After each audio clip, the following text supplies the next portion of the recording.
Meu tio Ricardo me olhou com desprezo no velório do meu avô e disse que eu não estava no testamento, que eu era só o neto adotado, que nunca tive sangue da família, que não merecia nada.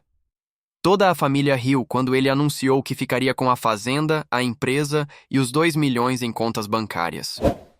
Mas o que nenhum deles sabia é que meu avô tinha me dado uma folha dobrada 3 anos antes, me pedindo para só abrir no dia da leitura do testamento. Naquele momento, enquanto eles comemoravam minha humilhação, eu segurava no bolso o papel que mudaria tudo. Meu nome é Gabriel, e aos 32 anos eu aprendi que família de sangue nem sempre é família de verdade. Cresci sendo criado pelo meu avô Antônio, depois que meus pais morreram num acidente quando eu tinha 5 anos. Ele nunca me tratou diferente dos outros netos, mas meus tios sempre me lembravam que eu era só adotado. Ricardo, o filho mais velho, sempre deixou claro que considerava a herança dele por direito. Trabalhou na empresa do meu avô por 20 anos, morava numa mansão em Alphaville e dirigia uma BMW que o velho pagava. Meu outro tio, Fernando, era mais sutil, mas não menos ganancioso. Vivia me dizendo que eu deveria ser grato por ter tido oportunidades que outros órfãos não tiveram. Durante anos, construí minha própria vida longe da empresa da família. Me formei em engenharia, abri uma consultoria e ganhava bem o suficiente para não depender do dinheiro do meu avô. Mas isso só aumentava o desprezo dos meus tios. Para eles, eu era o ingrato que rejeitou os negócios da família para bancar o independente.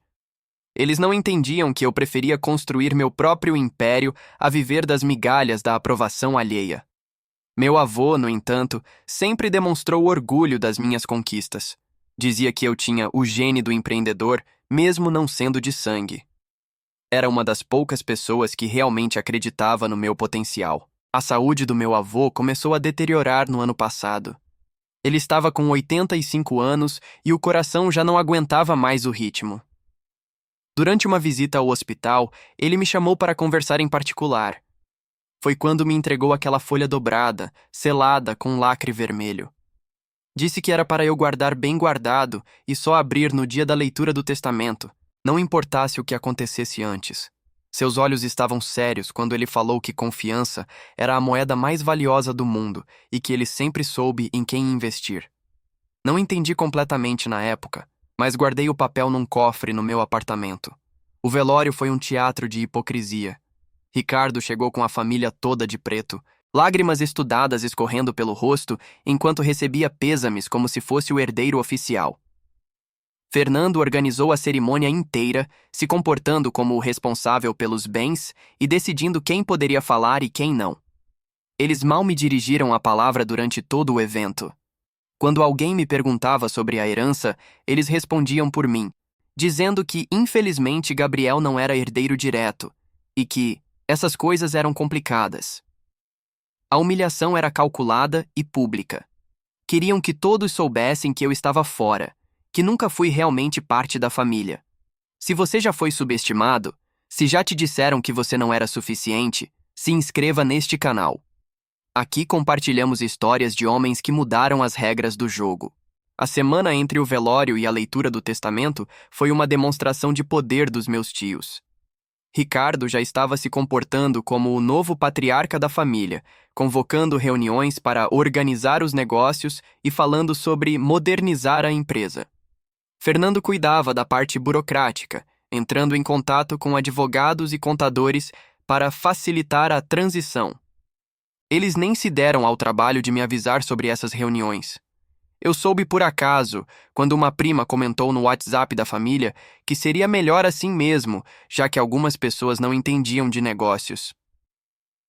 O escritório do advogado ficava no centro de São Paulo, numa dessas firmas tradicionais com móveis de mogno e ar de seriedade que impõe respeito. Doutor Henrique Andrade era o advogado da família há mais de 30 anos, um homem de 60 e poucos anos que conhecia todos os segredos dos negócios do meu avô. Quando chegamos para a leitura, Ricardo e Fernando já estavam lá, acompanhados das esposas e filhos maiores. Eles me cumprimentaram com educação fria, como se eu fosse um conhecido distante que tinha aparecido por engano. A mesa da sala de reuniões estava preparada com café e água, mas ninguém ofereceu nada para mim. Era como se eu fosse invisível. Dr. Henrique abriu a pasta com uma solenidade quase teatral. O testamento oficial tinha 20 páginas e ele começou a ler com voz pausada. Logo nas primeiras cláusulas ficou claro o que meus tios esperavam ouvir. A empresa de logística, avaliada em 15 milhões, ficaria para Ricardo. A fazenda em Ribeirão Preto, com suas 200 hectares e gado, seria de Fernando. Os investimentos e contas bancárias seriam divididos entre eles e outros parentes distantes. Cada item lido arrancava sorrisos satisfeitos dos meus tios. Ricardo chegou a fazer anotações num bloco, como se já estivesse planejando mudanças na gestão da empresa. Quando chegou a minha parte, o silêncio foi constrangedor. Dr. Henrique leu que eu receberia uma quantia simbólica de R$ 10.000, em reconhecimento aos anos de convivência familiar e aos valores de gratidão que Antônio sempre cultivou. R$ 10.000. Era menos do que Ricardo gastava por mês só em gasolina da BMW.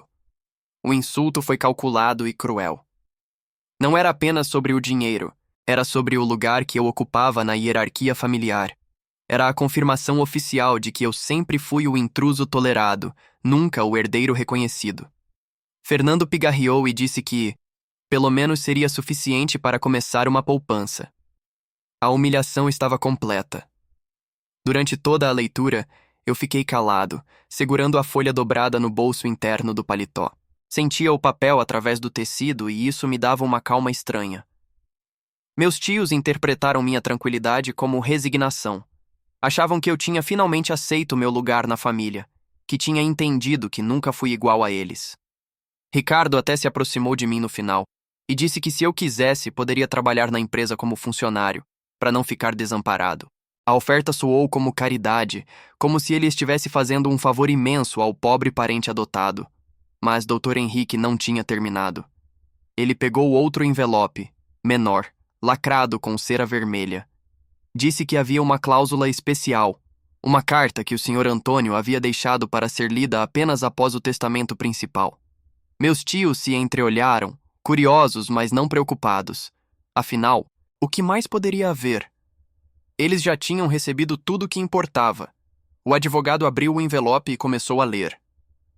A carta falava sobre confiança, sobre como meu avô sempre soube distinguir quem estava ao lado da família por amor e quem estava por interesse. Dizia que havia preparado um teste final para ter certeza de que seus bens ficariam com quem realmente merecia. Foi quando o Dr. Henrique parou de ler e me olhou diretamente. Disse que havia uma instrução específica na carta. Se Gabriel Henrique estiver presente na leitura do testamento e possuir o documento que lhe entreguei pessoalmente, ele deve apresentá-lo agora. O sangue dos meus tios gelou. Fernando perguntou que documento era esse, com a voz trêmula. Ricardo se levantou da cadeira, o rosto vermelho de raiva. Foi então que tirei a folha dobrada do bolso, ainda com o lacre intacto de 3 anos atrás. O silêncio na sala era ensurdecedor. Até o ar-condicionado parecia ter parado de funcionar. E você? O que teria feito no meu lugar? Teria dado uma segunda chance para quem sempre te desprezou? Dr. Henrique pegou a folha das minhas mãos com o cuidado de quem manuseia um documento histórico. O lacre vermelho estava intacto, exatamente como meu avô havia deixado 3 anos antes. Quando ele rompeu o selo, o barulho ecoou na sala como um tiro. Meus tios estavam petrificados, as esposas sussurravam entre si tentando entender o que estava acontecendo. O advogado desdobrou o papel lentamente e seus olhos se arregalaram ao ler o conteúdo. Ele olhou para mim, depois para meus tios, e sua expressão mudou completamente. Era como se ele estivesse vendo um fantasma. A carta era a verdadeira vontade do meu avô. Dr. Henrique começou a ler com voz trêmula. Se meu neto Gabriel está ouvindo isso, significa que ele guardou este documento por anos sem violá-lo, provando a confiança que sempre depositei nele. O testamento lido anteriormente foi apenas um teste para revelar o verdadeiro caráter de cada membro desta família. Ricardo tentou interromper, gritando que aquilo era impossível, que não tinha validade jurídica. Mas Dr. Henrique o silenciou com um gesto e continuou lendo.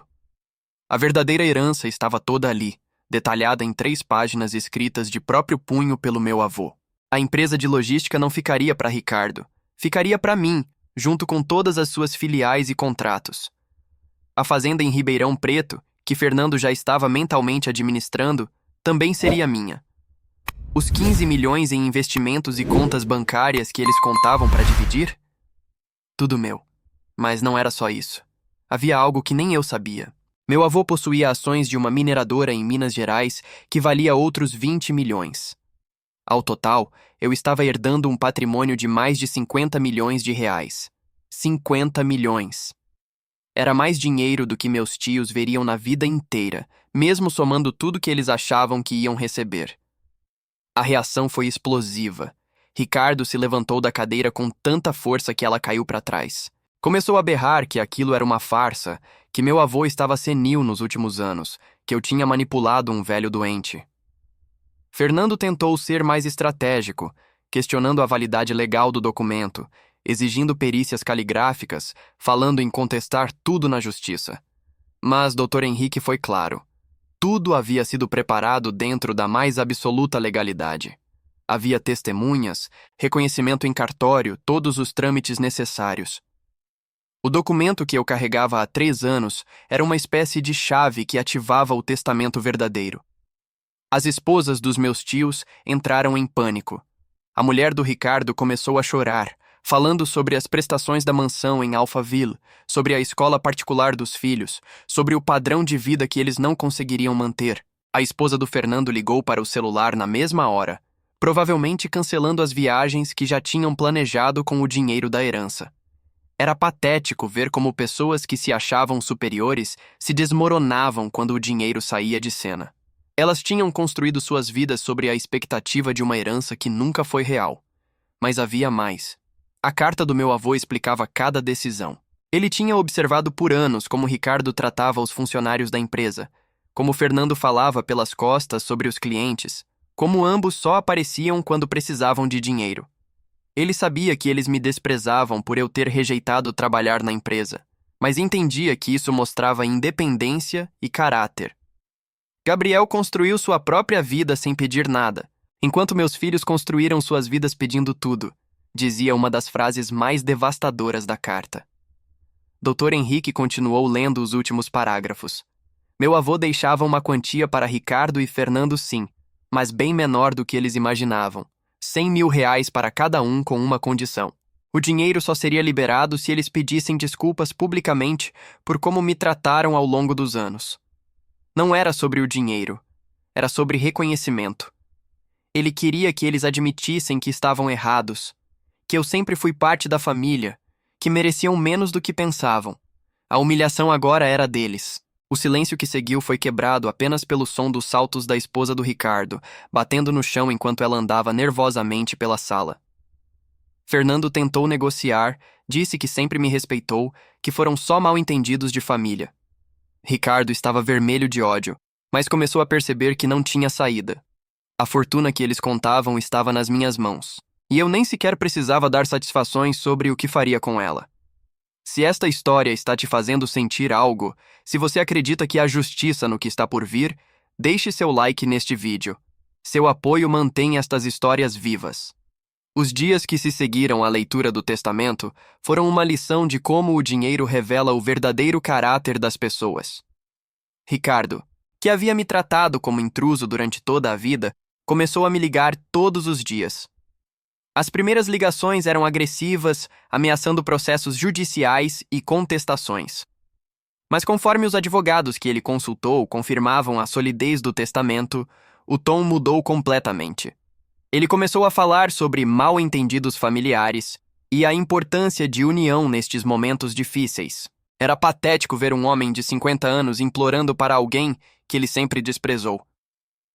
Fernando adotou uma estratégia diferente. Ele apareceu na minha empresa numa quinta-feira de manhã sem avisar, trazendo flores e uma garrafa de uísque caro. Disse que sempre teve muito carinho por mim e que queria esclarecer alguns equívocos sobre nosso relacionamento. Passou 2 horas no meu escritório tentando reescrever a história, falando sobre como ele sempre me defendeu nas reuniões de família, como sempre acreditou no meu potencial. Eu o deixei falar, observando cada palavra, cada gesto desesperado.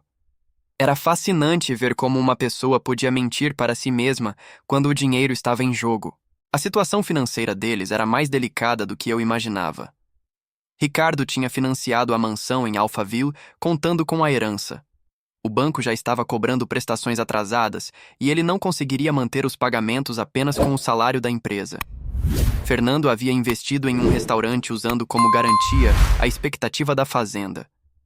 Sem a propriedade rural, os credores estavam exigindo outras garantias que ele não possuía. Ambos tinham construído castelos de cartas, baseados numa herança que nunca foi deles. As esposas foram ainda mais dramáticas. A mulher do Ricardo começou a frequentar os mesmos lugares que eu, coincidentemente aparecendo no café onde eu almoçava, na academia que eu frequentava, nos eventos sociais onde eu marcava presença. Ela tentava puxar conversa sobre qualquer assunto, sempre mencionando como a família estava passando por um momento delicado e como seria importante superarmos essas diferenças.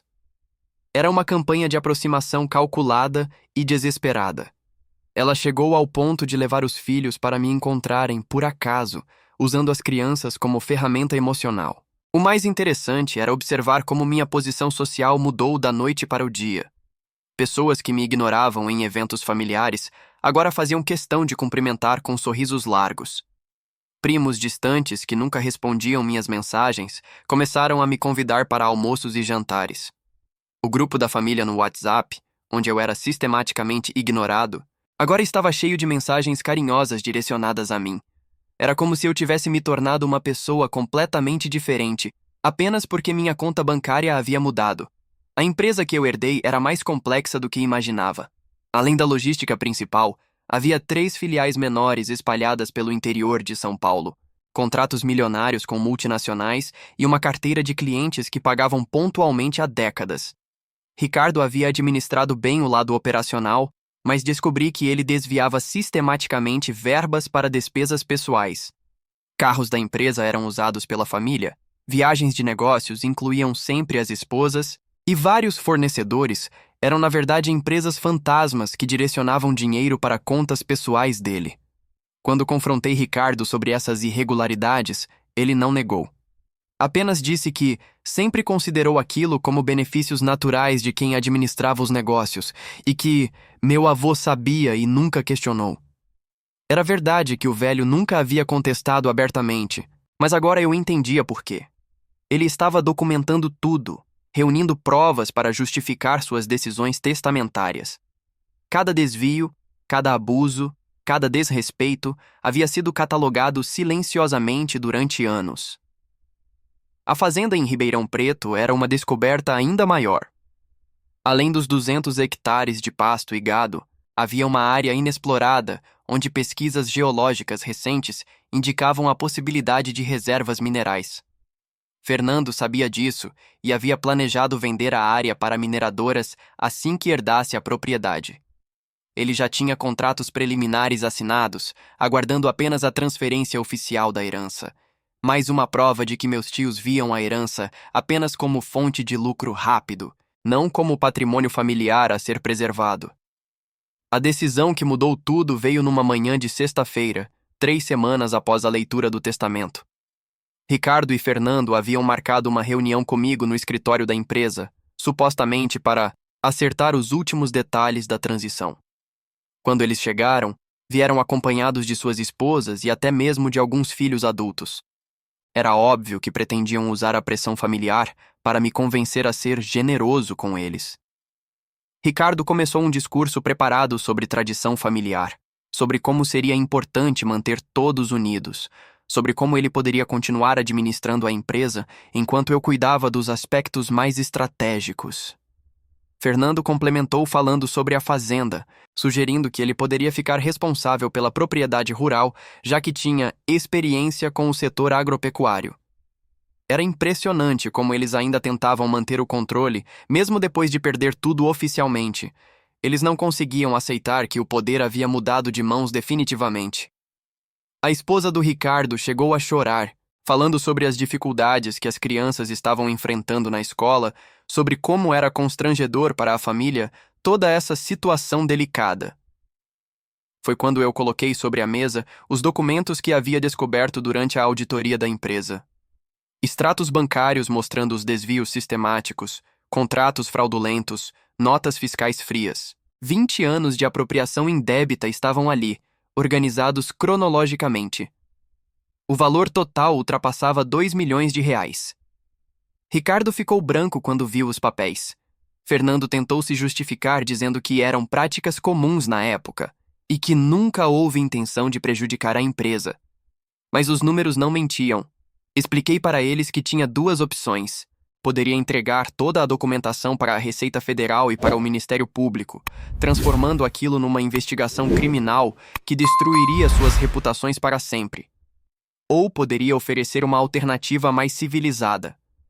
Eles teriam que assinar um documento reconhecendo publicamente todos os erros cometidos contra mim ao longo dos anos, pedindo desculpas formais pela forma como me trataram e renunciar completamente a qualquer contestação da herança.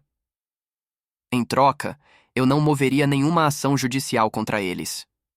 O silêncio que se seguiu foi diferente de todos os outros. Não era apenas surpresa ou raiva. Era a compreensão de que eles estavam completamente derrotados. Ricardo tentou negociar, oferecendo devolver parte do que havia desviado em troca de um acordo mais suave.